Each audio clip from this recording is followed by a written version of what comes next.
আসসালামু আলাইকুম প্রিয় দর্শক। অন্য মঞ্চের আজকের আমাদের এই আলোচনায় অতিথি হিসেবে আছেন সেই বৈঠকটি জিমি কার্টারের সঙ্গে লতিফুর রহমানের বাসভবনে শেখ হাসিনা খালেদা জিয়ার যে বৈঠকটি অনুষ্ঠিত হয়েছিল, সে বৈঠকটি আয়োজনেও সে সময় মুখ্য ভূমিকা রেখেছিলেন বলে দাবিদার এই খলিলুর রহমান। কাজেই বিএনপির সঙ্গে খলিলুর রহমানের, তারেক রহমানের একটা দীর্ঘ সময়ের সম্পর্ক আছে। রাজনীতিতে, ক্ষমতায়, সরকারে যে শেষ কথা বলে কিছু নেই, আর চিরশত্রু বা চিরবন্ধু বলে কিছু নেই, তার আরেক প্রমাণ বিরাট চমক হিসেবে হাজির হয়েছেন গত কদিন ধরেই কানাঘুষা শোনা যাচ্ছিল বটে। বিএনপির মন্ত্রিসভায় টেকনোক্র্যাট মন্ত্রী হিসেবে জায়গা পেয়েছেন ইউনূসের জাতীয় নিরাপত্তা উপদেষ্টা খলিলুর রহমান। খলিলুর রহমান ইউনূসের উপদেষ্টা পরিষদে প্রথম ঢুকেছিলেন বিশেষ সহকারী হিসেবে রোহিঙ্গা বিষয়ক উচ্চ প্রতিনিধি, হাই রিপ্রেজেন্টেটিভ নামক এক পদ সৃষ্টি করে ইউনূস তাকে প্রথম বিদেশ থেকে উড়িয়ে এনেছিলেন। এরপর তিনি যখন জাতীয় নিরাপত্তা উপদেষ্টা হয়ে বসেন বাংলাদেশের, তারপর থেকেই বিএনপির সবচেয়ে উচ্চকণ্ঠ ছিল যে একটা লোককে বিদেশ থেকে উড়িয়ে জাতীয় নিরাপত্তা উপদেষ্টা বানালেন ডক্টর ইউনূস, তার কি কমন সেন্সও নাই? তারেক রহমানের অত্যন্ত ঘনিষ্ঠ বিএনপির খুবই গুরুত্বপূর্ণ নেতা সালাউদ্দিন আহমেদ, স্থায়ী কমিটির সদস্য, তিনি প্রথমত খুলনায় এক বিরাট জনসভায় দাঁড়িয়ে সরাসরি জাতীয় নিরাপত্তা উপদেষ্টাকে ইঙ্গিত করে বললেন ইউনূসের উদ্দেশ্যে যে ইউনূস সাহেবকে জবাবদিহি করতে হবে কি করে তিনি একজন বিদেশি নাগরিককে নিয়ে এসে জাতীয় নিরাপত্তা উপদেষ্টার পদে বসালেন, যেই জাতীয় নিরাপত্তা উপদেষ্টার কাছে নাকি আমাদের সকল বাহিনীকে রিপোর্ট করতে হবে এবং রাষ্ট্রের সবচেয়ে স্পর্শকাতর তথ্যগুলো যে ব্যক্তির কাছে যাবে। ইউনূসের কি একটু কমন সেন্স নাই? এরপর সালাউদ্দিন আহমেদ আরেক সভায় এমন বক্তব্য রেখে শিরোনাম হলেন যে ২০ বছর ধরে এক ব্যক্তি বিদেশ সফর করেছেন, এখন ইউনূস তাকে উড়িয়ে এনেছেন বাংলাদেশকে রক্ষা করতে। আল্লাহ মালুম কি কি পরিকল্পনা নিয়ে এই লোক এসেছেন, এই লোক এসেই রাজনৈতিক দল আর সংস্থাগুলোর মধ্যে দূরত্ব তৈরি করেছেন। কারণ তখন এটা প্রকাশ্য হয়ে পড়েছিল যে সেনাপ্রধান ওয়াকারুজ্জামান সহ রাজনৈতিক দলগুলোর ঘোরতর সন্দেহ এবং আপত্তি এই ব্যক্তিকে, যাকে কিনা জাতীয় নিরাপত্তা উপদেষ্টা পদ সৃষ্টি করে ইউনূস সেনাবাহিনীর ওপরে প্রতিরক্ষা মন্ত্রণালয়ের গুরুতর দায়িত্ব দিয়ে একটা জায়গায় বসিয়ে ফেলেছেন। এবং শুধু তাই নয়, যাকে কিনা ইউনূস আসলে মার্কিন যুক্তরাষ্ট্র থেকে শুরু করে সকল বিদেশি আলাপ আলোচনায় এবং একরকমের দর কষাকষিতে পাঠাচ্ছেন, মানে একেবারে তার পক্ষে হয়ে যে ব্যক্তিটি কিনা বিশেষ করে মার্কিন যুক্তরাষ্ট্রে গিয়ে সবকিছুর একরকমের দর কষাকষিতে নয়, একরকমের বেচা বিক্রি করে আসছিলেন। সর্বশেষ যে এনডিএ, নন ডিসক্লোজার এগ্রিমেন্ট, মার্কিন যুক্তরাষ্ট্রের সঙ্গে সই করেছে বাংলাদেশ শুল্ক কমানোর নামে, যেই নন ডিসক্লোজার এগ্রিমেন্ট নামের চুক্তিটি বাংলাদেশ সরকার বলেছে তারা কিছুতেই প্রকাশ করতে পারবে না, কারণ মানে তাদের এই শর্তেই তারা মার্কিন যুক্তরাষ্ট্রের সঙ্গে সই করে এসেছে যে সেই চুক্তি তারা প্রকাশ করতে সমর্থ নয়। সেরকম একটা চুক্তি সইয়ের পর পাল্টা শুল্ক কিছুটা কমে এলেও বুঝতে পারা যাওয়া শুরু হলো যে বিরাট বহরের বোয়িং কেনার কথা শুধুমাত্র মার্কিন যুক্তরাষ্ট্রকে দিয়ে আসা হয়নি।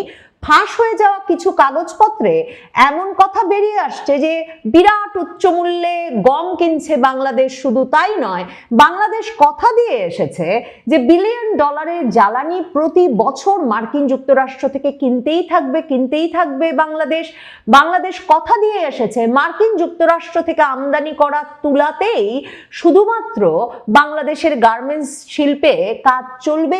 বাংলাদেশ আরো এরকম নানা কথা দিয়ে এসেছে যাতে বাংলাদেশে কোন গরুর মাংস বিক্রি হবে থেকে শুরু করে বাংলাদেশে কেমন কৃষি পণ্য উৎপাদন করা হবে থেকে শুরু করে বাংলাদেশের যে ফার্মেসি খাত, ওষুধ শিল্প, এই সব কিছুতে এফেক্ট পড়বে, প্রভাব পড়বে খলিলের সই করা নন ডিসক্লোজার এগ্রিমেন্ট মার্কিন যুক্তরাষ্ট্রের সঙ্গে চুক্তির কারণে। এখন খলিলুর রহমান যখন তারেক রহমানের মন্ত্রিসভায় ঢুকে গেছেন, তখন প্রথম প্রশ্ন স্বভাবতই জাগে যে তার মানে তারেক রহমানের সঙ্গে মার্কিন যুক্তরাষ্ট্রের যে আলাপ হচ্ছিল বা মার্কিন যুক্তরাষ্ট্রের একরকমের সরাসরি সমর্থন না থাকলে, সরাসরি এক রকমের প্রভাব না থাকলে তারেক রহমান যে শেষ পর্যন্ত দেশে ফিরতে পারতেন না, সেটা তো বারবার আলাপ করেছি। কারণ তারেক রহমান একেবারে নভেম্বরের শেষেও তার মা যখন মৃত্যুশয্যায় তখনও বলছেন যে তিনি প্রকাশ করতে পারছেন না কেন তিনি এখন দেশে ফিরতে পারছেন না, কিন্তু এটা তার একক ইচ্ছাধীন নয়। সেই তারেক রহমান যখন দিন 15-র মধ্যে ঘোষণা দিয়ে দিলেন যে তিনি 25শে ডিসেম্বর ঢাকা ফিরবেন, তখন থেকেই বোঝা যাচ্ছিল যে যেই মার্কিন যুক্তরাষ্ট্র আগস্ট মাস থেকে লন্ডন গিয়ে তাদের অস্থায়ী মার্কিন রাষ্ট্রদূত ঢাকায় নিযুক্ত ট্রেসি অ্যান জ্যাকবসনকে পাঠিয়ে তারেক রহমানের সঙ্গে আলাপচারিতা শুরু করেছেন, তাদের সম্পূর্ণ সমর্থন আছে তারেক রহমানের দেশে প্রত্যাবর্তনের পেছনে।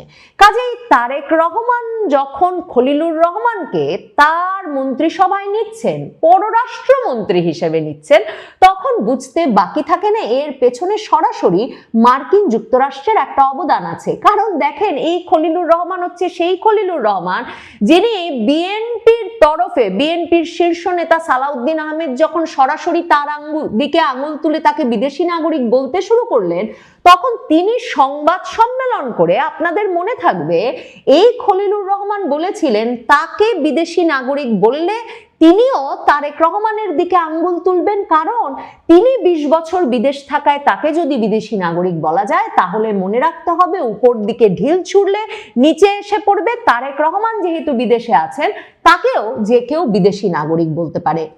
ওই কথা বলার পর স্বাভাবিকভাবে বিএনপি তেলে বেগুনে জ্বলে উঠেছিল। বিএনপির রুহুল কবির রিজভী আহমেদ বিবৃতি দিয়ে নিরাপত্তা উপদেষ্টার পদত্যাগ দাবি করেছিলেন। এরপর বিএনপির শীর্ষ পর্যায়ের প্রতিনিধি দল ডক্টর ইউনূসের সঙ্গে দেখা করে বেরিয়ে, যমুনা থেকে বেরিয়ে খন্দকার মোশাররফ হোসেন সংবাদ মাধ্যমের সামনে বলেছিলেন মে মাসে 2025-এর যে তারা দুই ছাত্র উপদেষ্টা মাহফুজ আর আসিফের যেমন পদত্যাগ চান, তারা পদত্যাগ চান খলিলুর রহমানের, জাতীয় নিরাপত্তা উপদেষ্টার। কিন্তু জাদুকরী ঘটনা ঘটতে শুরু করে এরপর থেকে এই খলিলুর রহমান।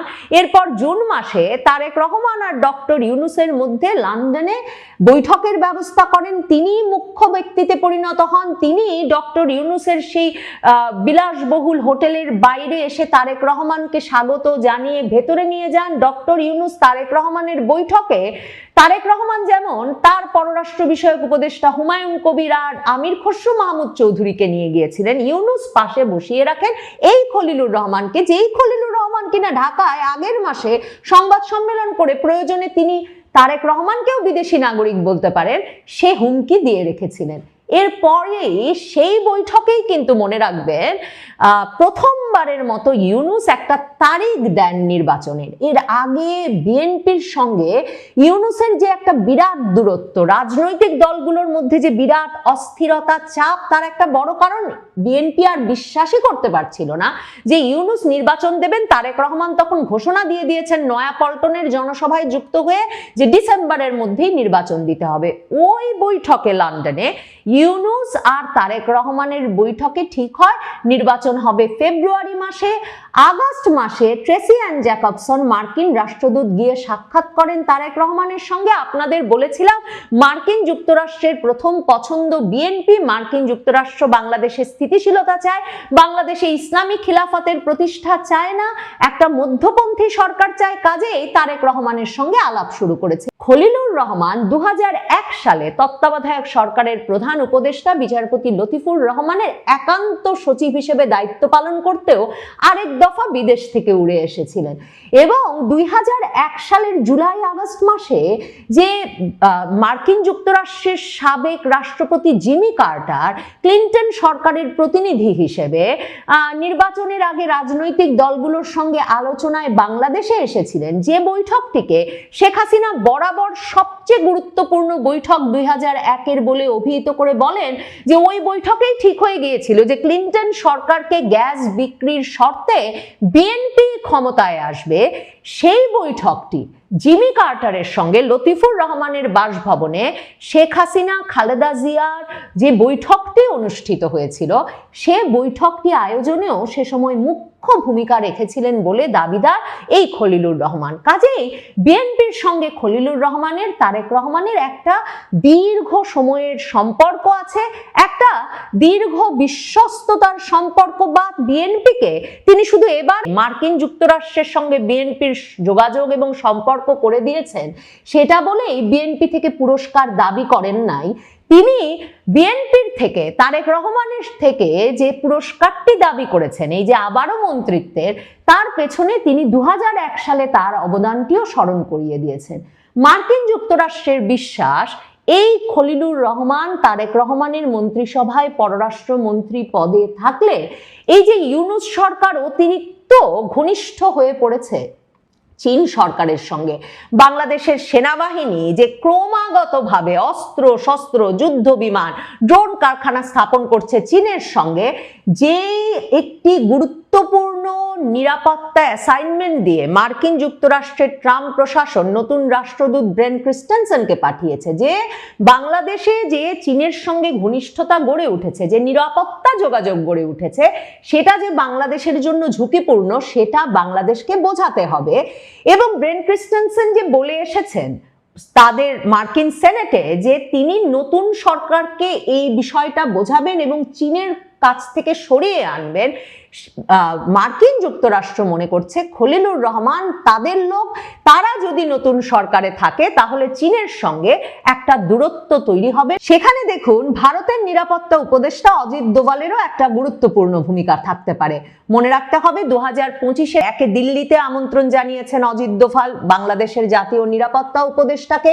সেখানে অজিত দোভাল, খলিলুর রহমান, মার্কিন যুক্তরাষ্ট্রের ত্রিপাক্ষিক বৈঠকে অজিত দোভাল বাংলাদেশের সীমান্ত এলাকা জুড়ে যে ইসলামপন্থী গোষ্ঠীগুলো জঙ্গি ঘাঁটি গড়ে তুলেছে সেগুলোর যেমন স্যাটেলাইটে তোলা ছবি তাকে তুলে দিয়েছিলেন, তেমনি সে সময়ও মার্কিন যুক্তরাষ্ট্রের উপস্থিতিতেও অজিত দোভাল একদিকে বাংলাদেশে অন্তর্ভুক্তিমূলক রাজনীতি কেন প্রয়োজনীয়, আঞ্চলিক স্থিতিশীলতা এবং নিরাপত্তার স্থিতিশীলতার জন্য সে বিষয়টি যেমন বারবার তুলেছেন, তেমনি কেন বাংলাদেশকে চীনের প্রভাব মুক্ত করা দরকার সেই বিষয়টিও মার্কিন যুক্তরাষ্ট্রের মাথায় ঢুকিয়ে ইউনূস সরকার এবং খলিলুর রহমানকে সাবধান করতে চেয়েছেন। এরপর খলিলুর রহমানকে দোহায় নিয়ে গিয়েও দোহার মধ্যস্থতায় মার্কিন যুক্তরাষ্ট্র, ভারতের নিরাপত্তা উপদেষ্টার প্রতিনিধি এবং তার মধ্যকার বৈঠক করানো হয়েছে। সেখানেও এই একই আলাপ মার্কিন যুক্তরাষ্ট্রের তরফে, ভারতের নিরাপত্তা উপদেষ্টার তরফে খলিলুর রহমানকে বলা হয়েছে যে বাংলাদেশকে জাতীয় নিরাপত্তার স্বার্থে মার্কিন যুক্তরাষ্ট্র যে ইন্দো প্যাসিফিক নিরাপত্তা অঞ্চলের অংশ বলে মনে করে বাংলাদেশকে, তার দায়িত্বশীল অংশীদার হিসেবে বাংলাদেশকে একদিকে যেমন জঙ্গিবাদ দমনে সক্রিয় হতে হবে, বাংলাদেশে যে চরমপন্থার উত্থান হয়েছে তা ঠেকাতে সক্রিয় হতে হবে, অন্যদিকে চীনের প্রভাব ঠেকাতে সক্রিয় হতে হবে, আর বাংলাদেশে একটা অন্তর্ভুক্তিমূলক রাজনীতির পরিবেশ সৃষ্টি করতেই হবে।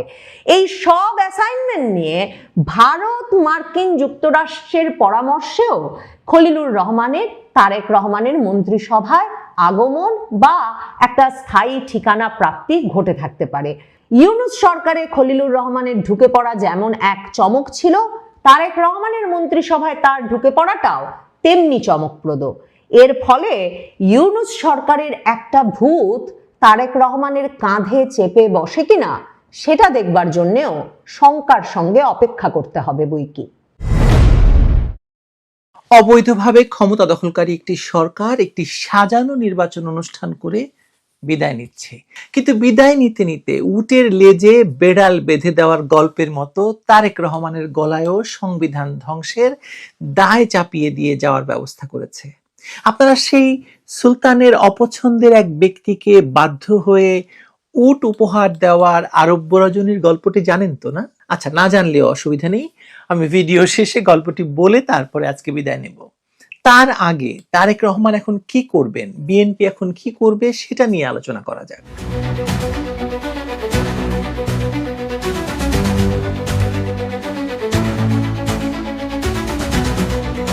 ইউনূসের নেতৃত্বাধীন অন্তর্বর্তীকালীন সরকার দীর্ঘ 18 মাস ধরে ক্ষমতায় থেকে সংবিধানের নানা লঙ্ঘন করে এসেছে। এখন বিদায়ের মুহূর্তে তারা একটি ফাঁদ পেতেছে, যাতে নতুন সরকার, বিশেষ করে বিএনপি এবং তারেক রহমান, সংবিধান লঙ্ঘনের কলঙ্ক নিয়ে যাত্রা শুরু করেন। ত্রয়োদশ জাতীয় সংসদের নবনির্বাচিত সদস্যরা প্রথমে এমপি হিসেবে শপথ নেবেন, তারপর সংবিধান সংস্কার পরিষদের সদস্য হিসেবে আরেকটি শপথ নেবেন। কে বলেছেন? আলী রিয়াজ। আলী রিয়াজকে আমেরিকা থেকে উড়িয়ে আনা সংবিধান সংস্কার বিষয়ক ঐক্যমত্য কমিশনের দ্বিতীয় প্রধান ব্যক্তি ইউনূসের পরেই যার অবস্থান ছিল, যার সংবিধান নিয়ে কোনো ধরনের কাজ করার কোনো অভিজ্ঞতা নেই। এই দ্বৈত শপথের আয়োজন করা হয়েছে জাতীয় সংসদ ভবনের শপথ কক্ষে মঙ্গলবার সকাল 10টায়। সংসদ সচিবালয়ের বিজ্ঞপ্তি অনুসারে আমন্ত্রণপত্র ইস্যু করা হয়েছে বা হচ্ছে এবং নির্বাচিত সদস্যদের জাতীয় পরিচয়পত্র সঙ্গে রাখতে বলা হয়েছে। কিন্তু এই প্রক্রিয়ার পেছনে লুকিয়ে আছে একটি গভীর সাংবিধানিক ফাঁদ। প্রস্তাবিত ব্যবস্থা অনুযায়ী নবনির্বাচিত সংসদ সদস্যরা প্রথমে সংসদ সদস্য হিসেবে শপথ নেবেন, যার মাধ্যমে তারা বাংলাদেশের সংবিধান সংরক্ষণ, সমর্থন এবং নিরাপত্তা বিধানের অঙ্গীকার করবেন। এরপরেই তাদের সংবিধান সংস্কার পরিষদের সদস্য হিসেবে আরেকটি শপথ নিতে হবে। এই দ্বিতীয় শপথটি মূল সমস্যা, কারণ এই শপথে তারা কি বলবেন সেটা তো জানা নেই, সেটা তো সংবিধানে নেই। সাংবিধানিক আইনের দৃষ্টিকোণ থেকে এই পরিস্থিতি একটি অভূতপূর্ব দ্বন্দ্ব সৃষ্টি করেছে। একজন ব্যক্তি একই সাথে সংবিধান সমুন্নত রাখার শপথ নিয়ে আবার সেই সংবিধানকে পরিবর্তন করার শপথ নিতে পারেন না। মানে আপনি এই মুহূর্তে যখন শপথ নেবেন এমপি হিসেবে, তখন আপনি শপথ নিচ্ছেন এই সংবিধানকে আপনি সমুন্নত রাখবেন, কিন্তু পরের মুহূর্তে আরেকটি শপথ নেবেন যে এই সংবিধানকে আপনি ছুঁড়ে ফেলে দিবেন। হয় এটা? এটি শুধু একটি প্যারাডক্স নয়, বরং একটি আইনগত অসম্ভাবনা। আইন বিশেষজ্ঞদের মতে দ্বিতীয় শপথ গ্রহণের সাথে সাথেই প্রথম শপথটি স্বয়ংক্রিয়ভাবে বাতিল হয়ে যাবে। তার মানে তিনি সংসদ সদস্য আর থাকবেন না। বর্তমান বাংলাদেশের সংবিধানে সাংবিধানিক সংস্কার পরিষদের কোনো উল্লেখ নেই। এই পরিষদের আইনি অস্তিত্ব, এর কর্মপরিধি, শপথ গ্রহণের পদ্ধতি, শপথ গ্রহণে কি পাঠ করবেন, কিছুই সংবিধানে নির্ধারিত নেই। রাষ্ট্রপতির জারি করা আদেশ দিয়ে এমন একটি পরিষদ গঠনের চেষ্টা সংবিধানের মূল নীতির পরিপন্থী। রাষ্ট্রপতির অধ্যাদেশ জারির ক্ষমতা আছে, কিন্তু সংবিধানের বাইরে গিয়ে আদেশ জারির কোনো ক্ষমতা রাষ্ট্রপতির নেই। এবং মনে রাখতে হবে, সংবিধান যারা বেআইনিভাবে কোন রকম 2/3 সংখ্যাগরিষ্ঠতা ছাড়া বদলাতে যাবে, তাদের শাস্তি মৃত্যুদণ্ড। এটা আপনারা ভুলে যাবেন না। সুপ্রিম কোর্টের জ্যেষ্ঠ আইনজীবী এবং সংবিধান বিশেষজ্ঞ শাহদিন মালিক, যার প্রথমেই এই ঐক্যমত্য কমিশনের প্রধান হওয়ার কথা ছিল, কিন্তু তিনি দূরে সরে গেছেন কারণ এরকম একটি ঘটনার কথা তিনি প্রথমে আজ করতে পেরেছিলেন। স্পষ্ট করে বলেছেন তিনি যে আইনগতভাবে সংবিধান সংস্কার পরিষদের কোনো ভিত্তি নেই। অন্যদিকে বিএনপির নেতারাও এই বিষয়ে তাদের উদ্বেগ প্রকাশ করেছেন। বিএনপির স্থায়ী কমিটির সদস্য সালাউদ্দিন আহমেদ, যিনি এই পুরো প্রক্রিয়ার সঙ্গে 9 মাস ধরে ডিনার খেয়েছেন আলী রিয়াজদের সঙ্গে, তিনি বলেছেন সংবিধান সংস্কার পরিষদ গঠন করতে হলে সংবিধান সংশোধন সহ দীর্ঘ আইনি প্রক্রিয়ার মধ্য দিয়ে প্রথমে যেতে হবে, তারপরে যদি করা যায়। জুলাই সনদে বিএনপি সহ বিভিন্ন রাজনৈতিক দল স্বাক্ষর করেছে বটে, এটি সত্য, কিন্তু একটি রাজনৈতিক অঙ্গীকারনামা আর সাংবিধানিক আইনি পদ্ধতি এক বিষয় তো নয়। রাজনৈতিক দলগুলো সংস্কারের প্রয়োজনীয়তায় একমত হতে পারে, কিন্তু সেই সংস্কার অবশ্যই সংবিধান সম্মত বা সংবিধান মতে হতে হবে। অধ্যাপক আলী রিয়াজদের মতো ব্যক্তিদের রাজনৈতিক বিবেচনা এবং সদিচ্ছার দোহাই দিয়ে আইনি পদ্ধতিকে পাশ কাটিয়ে যাওয়ার পরামর্শ গ্রহণযোগ্য নয়, হতে পারে না। তার মানে বিএনপি এখন একটি কঠিন সিদ্ধান্তহীনতার মুখে দাঁড়িয়ে আছে। তারা যদি সংবিধান সংস্কার পরিষদের শপথ নেয়, তাহলে তাদের সাংবিধানিক আইন ভঙ্গের দায় নিতে হবে, আর যদি না নেয় তাহলে জুলাই সনদের প্রতিশ্রুতি ভঙ্গের অভিযোগ আসবে। এই দুইয়ের মধ্যে প্রথমটি আইনগত সমস্যা আর দ্বিতীয়টি রাজনৈতিক সমস্যা। রাজনৈতিক সমস্যাকে আপনি পালন করতে গিয়ে আইন ভঙ্গের কাজটি আপনি করতে পারেন না। করতে পারেন কি? আইনের শাসনের প্রতি প্রতিশ্রুতিবদ্ধ যে কোনো দলের জন্য প্রথমটি গ্রহণযোগ্য হতে পারে না। আইনগত সমস্যাকে পাশ কাটিয়ে যাওয়াটা কাজের কাজ হতে পারে না। বিএনপি যারা এই নির্বাচনে 209টি আসন পেয়ে নিরঙ্কুশ সংখ্যাগরিষ্ঠতা অর্জন করেছে, এই প্রক্রিয়া নিয়ে প্রশ্ন তুলেছে। দলটির স্থায়ী কমিটির সদস্য সালাউদ্দিন আহমদের কথা তো বললাম, তিনি সংবিধানের বাইরে গিয়ে তারা এখনই এমন পরিষদ গঠনের জন্য প্রস্তুত নয় সে কথাও বলেছেন। আইনে উল্লেখ না থাকায় পরিষদের শপথ কে পড়াবেন সেটাও তো অনিশ্চিত। বিএনপির নেতারা জানিয়েছেন মঙ্গলবার তাদের সংসদ সদস্যরা এই দ্বিতীয় শপথ নেবেন কিনা সেটা নিশ্চিত নয়। এতে সংবিধান সংস্কার পরিষদের শপথ অনুষ্ঠান অনিশ্চয়তার মুখে পড়েছে। সালাউদ্দিন আহমদ আরো বলেছেন, সংবিধান সংস্কার পরিষদ গঠন করতে হলে সংবিধান সংশোধন সহ দীর্ঘ আইনি প্রক্রিয়ার মধ্য দিয়ে যেতে হবে। এটি যদি সংবিধানে ধারণ করা হয় তাহলে শপথ সম্ভব, কিন্তু বর্তমানে এটি অসাংবিধানিক।